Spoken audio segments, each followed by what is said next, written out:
You're on a special edition of the John Fredericks Radio Network. It is great to have you with us today. And on the line with us is James Bennett. James is with the Australian Broadcasting Corporation, Radio National. Hi, James. Welcome.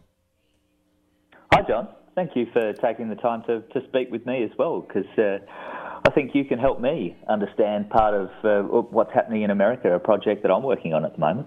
Great.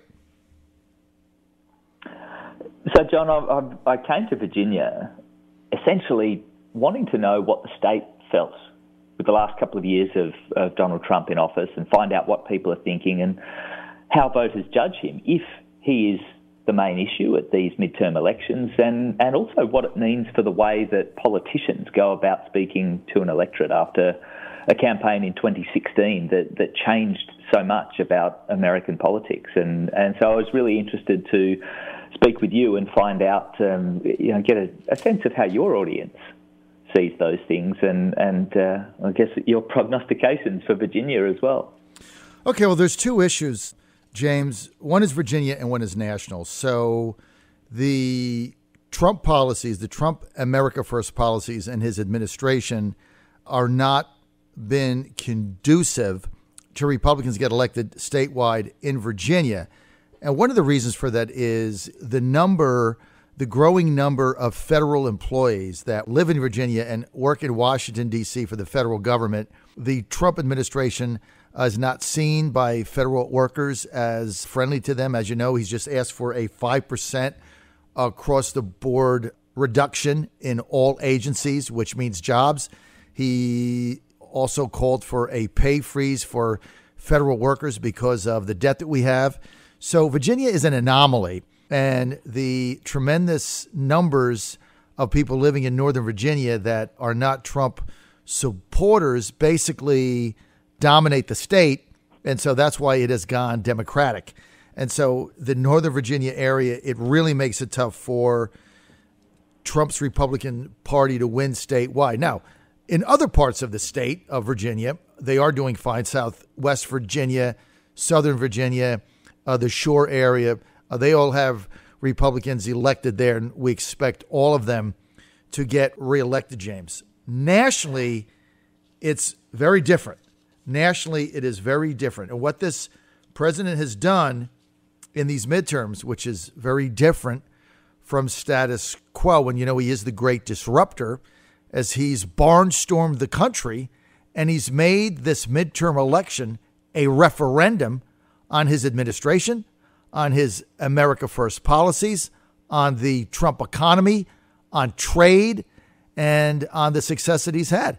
And basically, he said, if you want jobs, you vote for me.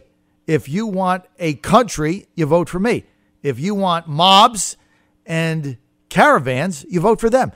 And so he has really made this a simple choice, and he's gone in the states where many races are tied. And right now, 12 days out, what looked like 3 months ago, almost certain the Democrats would take control of the House. It is now tied. That's up for grabs. I put it at 50-50.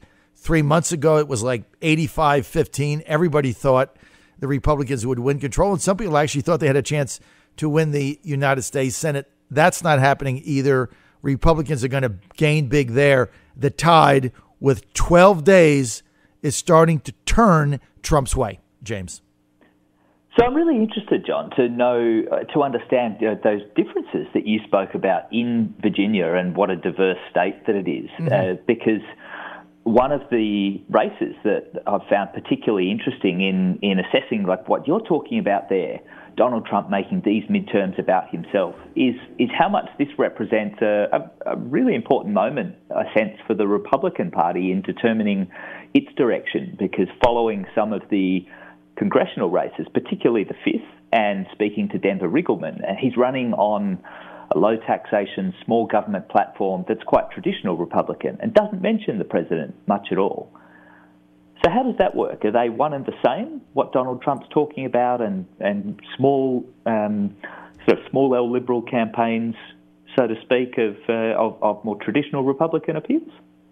Well, the big difference with the Trump America First agenda is not on limited government or cutting taxes. I think you look at the tax cut the president delivered on, that has fueled the economy. He's also in favor of deregulating the economy, which I'm sure Denver Riggleman is in favor of as well. So the deregulations, the tax cut, and getting rid of a lot of the red tape has been the reason that the economy has gone so well.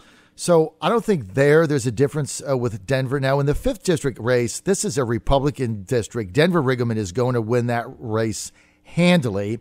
And so what you're looking at now, saying it's close, is you're looking at a New York Times poll and other polling. And here's what you've got going on right now in the legacy media in the United States. You have fake polls. These are fake polls. They're not real. They're not done to depict the facts as they stand when the poll was taken. These are fake polls to drive fake news, to buttress a fake narrative so that Republicans draw a fake conclusion. That's all it is. I mean, a lot of the legacy media in the United States now is committed to driving a narrative to influence an outcome.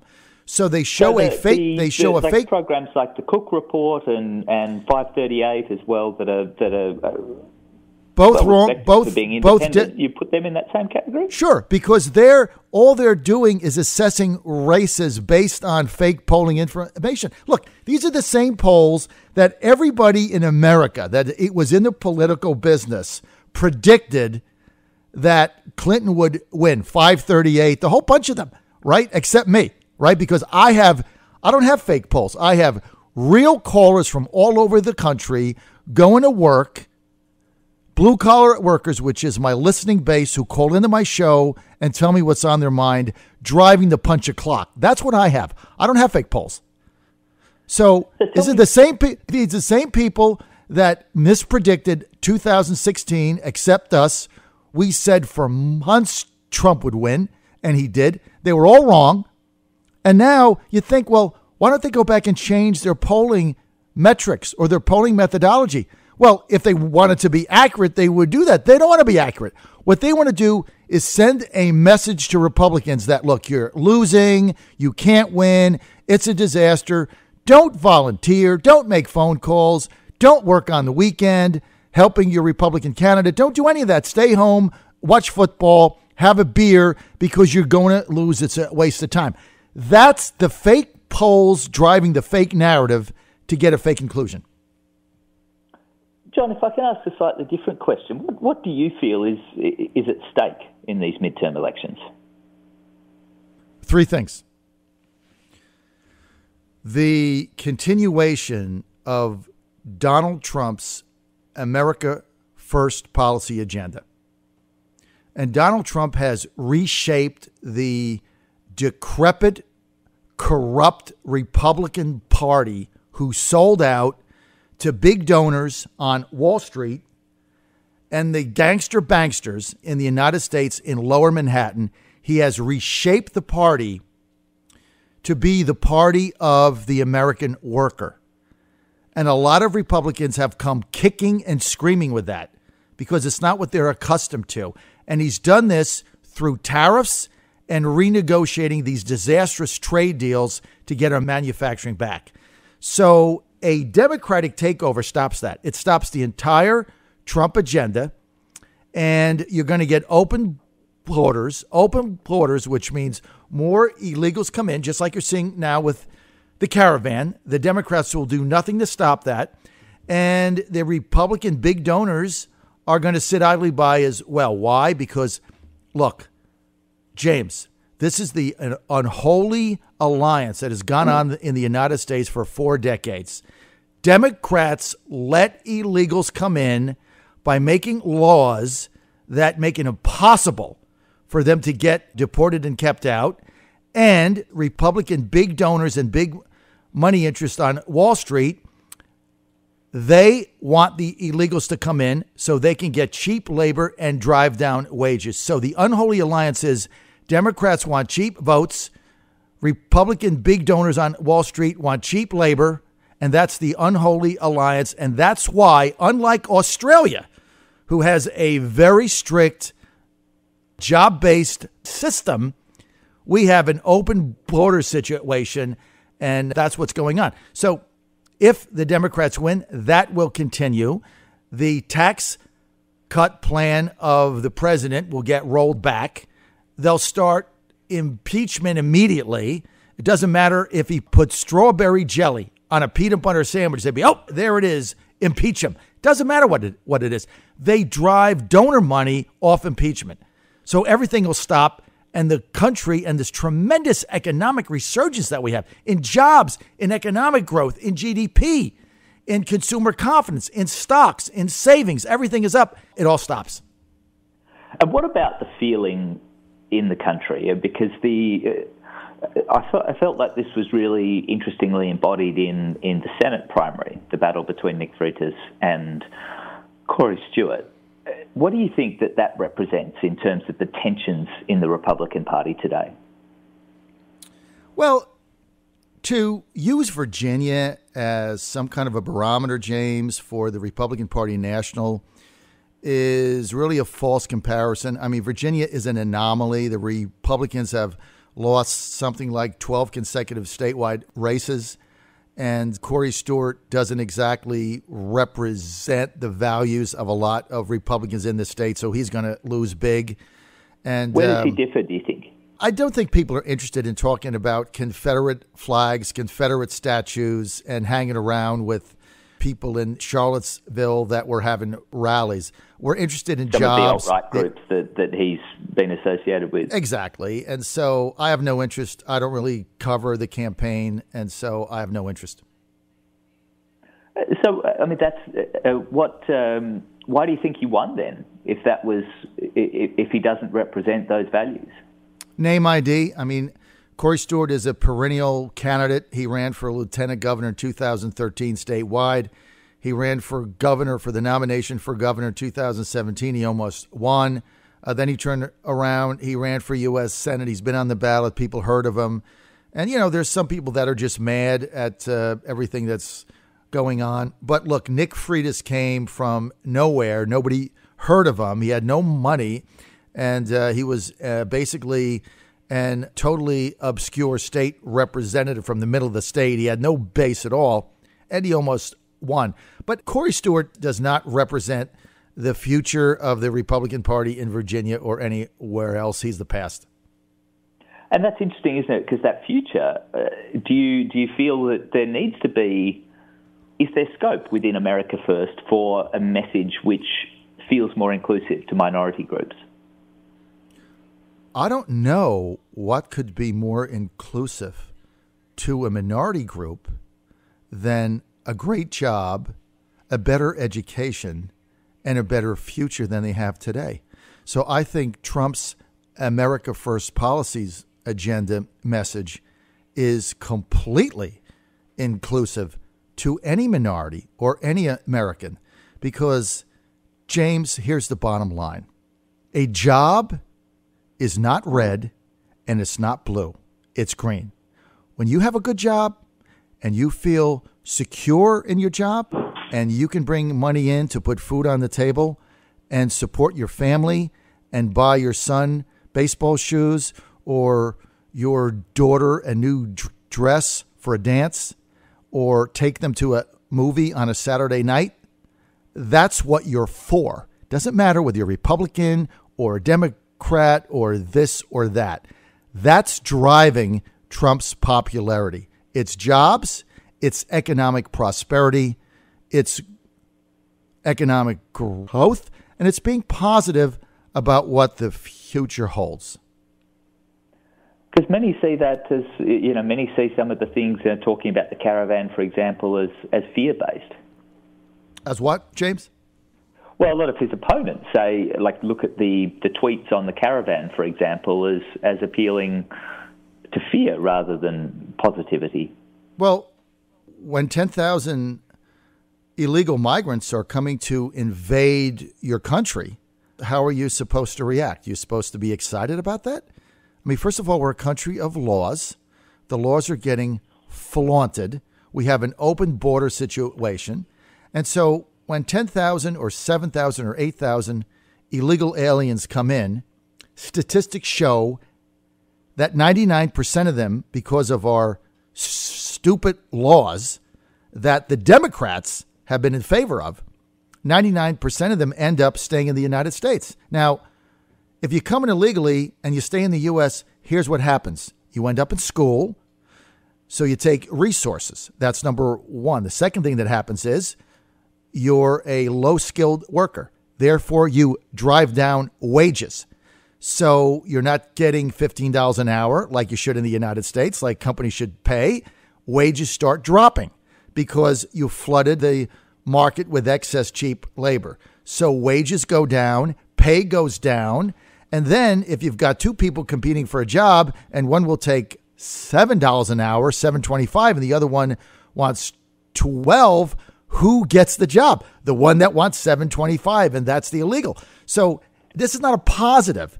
And what the president has said is some of the farmers that I met and spoke to, and some of their workers as well. They spoke very happily, and some of these Virginia farmers were saying, "Look, we simply would not be able to operate without Hispanics."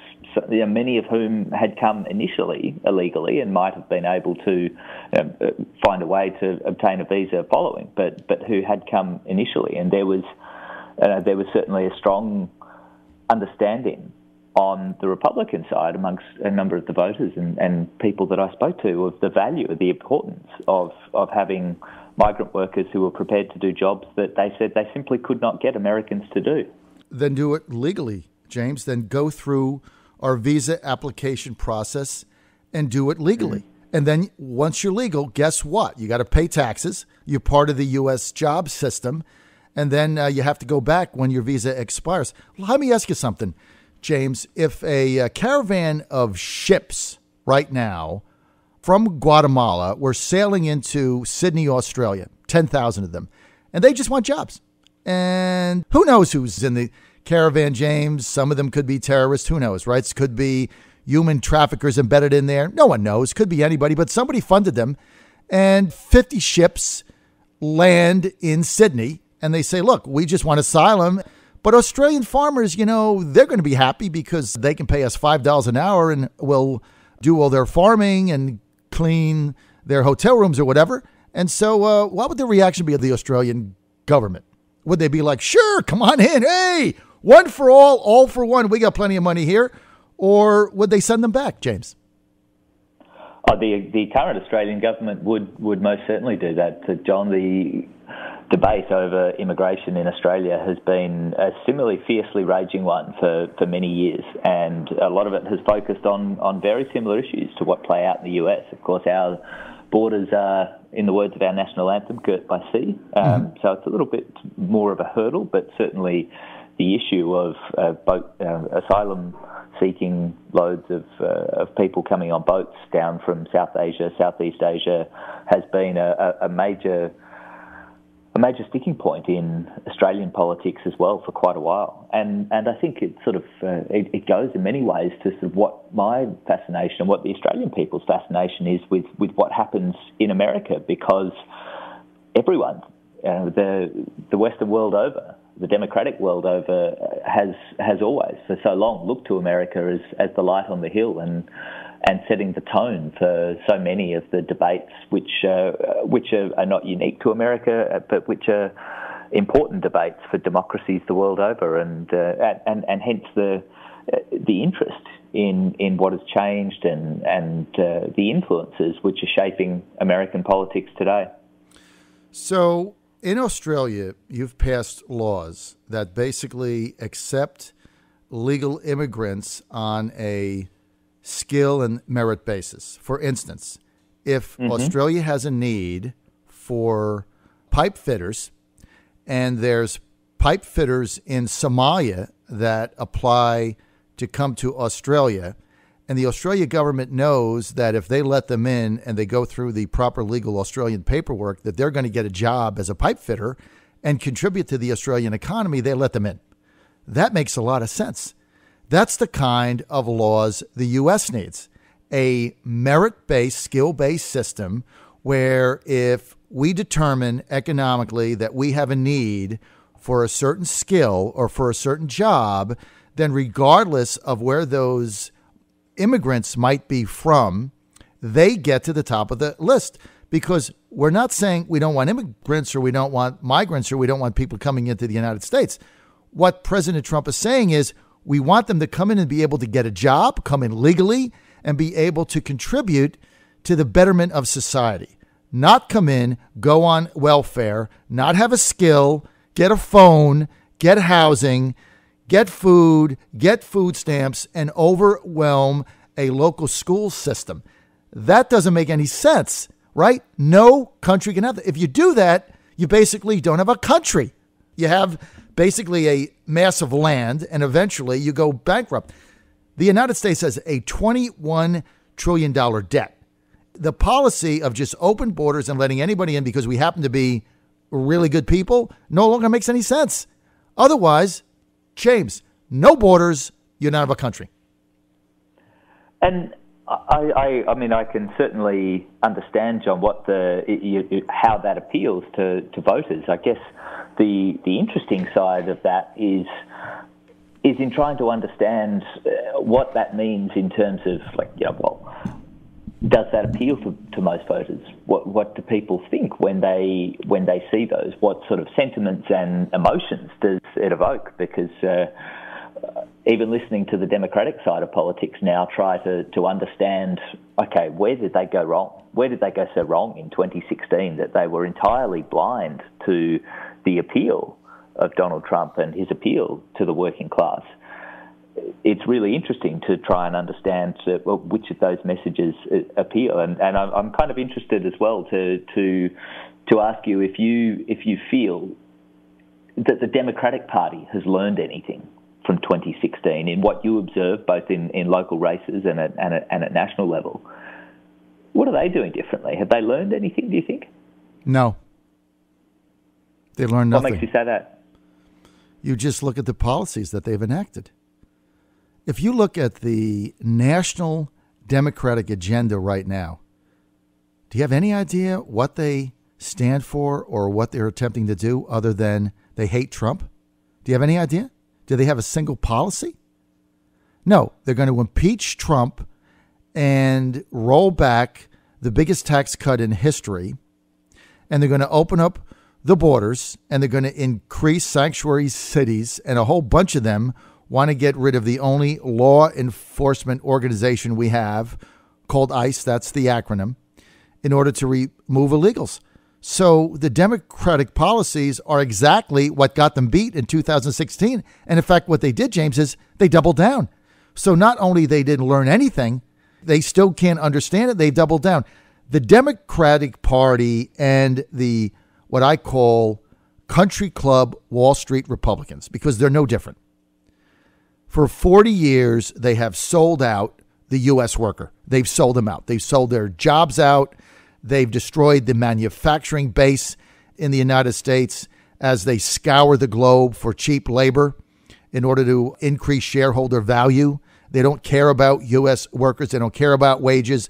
And before 2016, the U.S. worker didn't vote in big numbers. They don't donate to campaigns. They don't have any money. They're simply trying to raise their family and get through the week. They ignored them. They kicked them to the curb. In 2016, workers rose up. They had enough.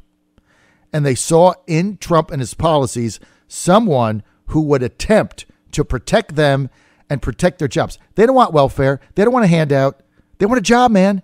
They just want to be able to support their family. On Saturday night, they want to be able to take their children to the movies. That's all. They have very simple needs.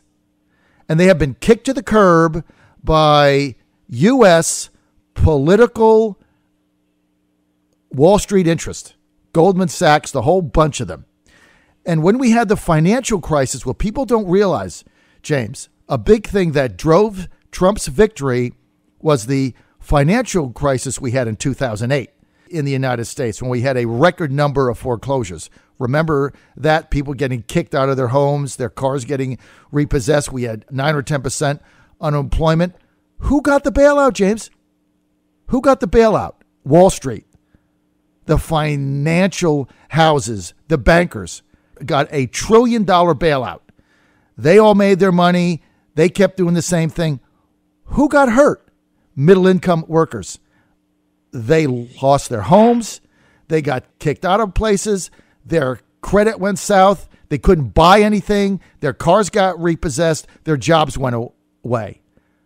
That's... Now, John, this sounds, if you took out a little soundbite of that, it sounds exactly the same as what Bernie Sanders talks about, right? Is that the new fault line for America if you look forward to 2020, do you think? Yes. Look, I was the one that predicted that Bernie Sanders, I thought he was going to beat Clinton. And if the Democrats didn't rig the thing for Clinton, Sanders would have beaten him. And I said that when his campaign started because he tapped into the same thing that Trump did. Now, they have different ways to solve it. And I think Bernie's plan is not in the mainstream and it wouldn't work. It's just more dead, everything for free, etc. But they both tapped into the same thing, which is in this country prior to 2016, we had the elites and then we had everybody else. You had the New York elites, the Washington elites, and then the workers. And workers had no advocate that got kicked to the curb time and again. And so they showed up in 2016. Nobody saw it coming except a handful of us. They're going to show up again in 2018 in these midterms. And the Democrats are going to be shocked again. You asked the key question, James. What have the national Democrats learned from 2016? The answer, not a damn thing. John, I'd love to ask you about what it's like hosting a radio show in the modern mediascape, because I first came across your work actually, researching the 5th District and listening to an interview that you'd done with Denver Riggleman. And you asked him a really interesting question. You asked him to name one thing that he liked about his opponent. Why did you ask that question? Because I do morning drive, right? I'm not on in the afternoon where people can scream at each other. You're listening to me, and talk radio in America, James, is very unique because unlike TV or unlike print or anything else, it's basically two people. It's me and whoever has me tuned in. That's it. It's a very intimate relationship. And talk radio listeners are incredibly loyal. So the people that listen to me, they listen every single day and they have a reason to do that. And it's a very one-on-one, intimate type of a relationship. And so I do AM drive, 6 a.m. to 10 a.m. Monday to Friday. So who's tuning me in? People that are going to work, you're shaving, you're going in the shower, you're getting your kids ready for school. You have an intimate relationship, but when you're getting ready for your day, you want a conversation. You want to understand the news. You want my analysis. You want to get good interviews that share you insight. But here's what you don't want to do. You don't want to fight. It's too early. At 3 o'clock, go ahead and fight. 6 o'clock, fight, whatever. You don't want to fight at 7 a.m. when you're getting your kids ready for school. You want news and information. And so my show is very different because I get Democrats and Republicans on all the time. I take both sides all the time. And I try to be respectful and have a dialogue. And if we can have a conversation in the morning, even though we might disagree, if we can have a legitimate conversation, that's a positive. That's why I always ask that question. Tell me one thing about your opponent you've learned that you think is really neat. And there's always something. And that kind of is a little bit different. I mean, I've had many Democrats on my show. I have them on every week, big name Democrats all over the USA. And whenever we start, we can always start and find something we agree on, some common ground, and then you go from there. There's always something that you can agree on something. I had Bernie Sanders on my show many, many times, and there's a lot of his analysis that we agree on. And so you start there and you have a conversation. And what we have to do in the United States is stop screaming at each other because that isn't going to solve anything. It's a really interesting point because certainly in my travels around Virginia, so many people could obviously identify the situation at the moment, which is a polarised, divided one. And my sense is that there's a great appetite for a candidate who could come along and do something differently, that certainly America is ready for that.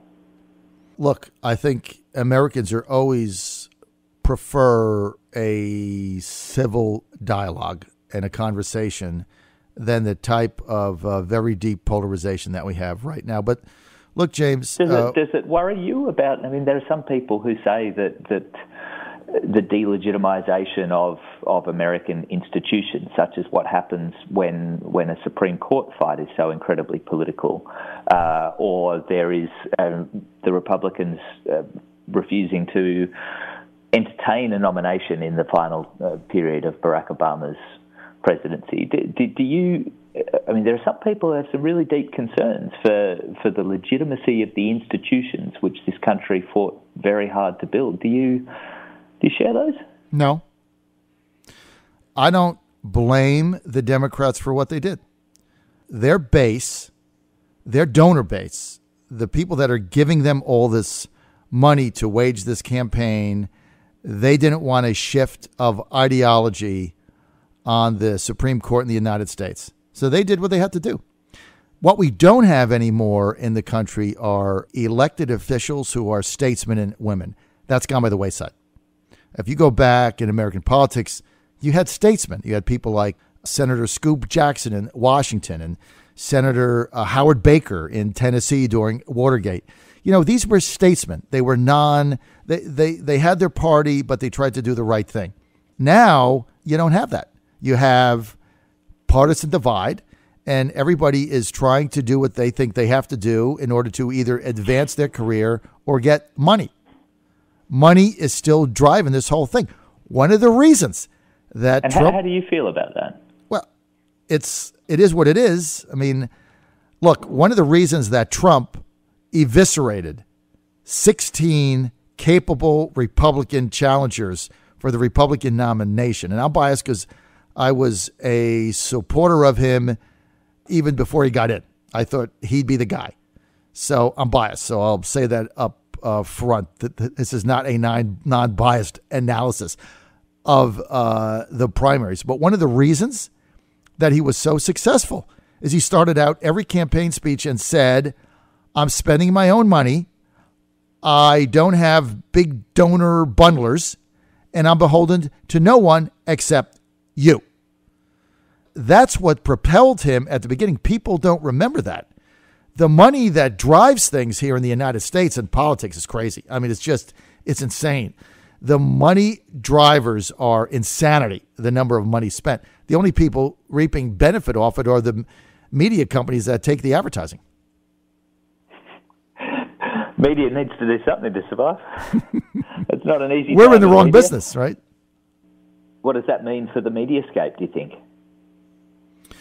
Well, look, I mean, there's a tremendous amount of advertising that is going on right now in social media, which has been very helpful to a lot of startups doing digital media. There's a lot of political advertising there. It's certainly been a boon to various legacy media companies and, you know, local TV stations and radio stations. I mean, you know, political advertising and advocacy advertising on the radio stations that I'm affiliated with or that I own are a big part of it.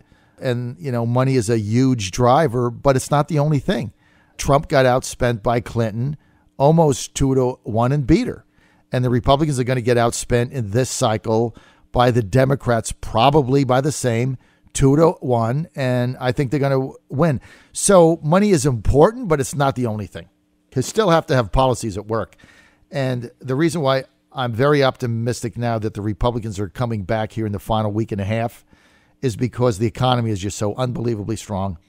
And so the Republicans are running on jobs in the closing weeks, and the Democrats are running on mobs. The Republicans are running on a country and sovereignty, and the Democrats are running on the caravan. And for the Democrats in the final 2 weeks here, this is an unmitigated disaster, and they're going to lose again. One final question for you, John. Where is America in 2018 on race?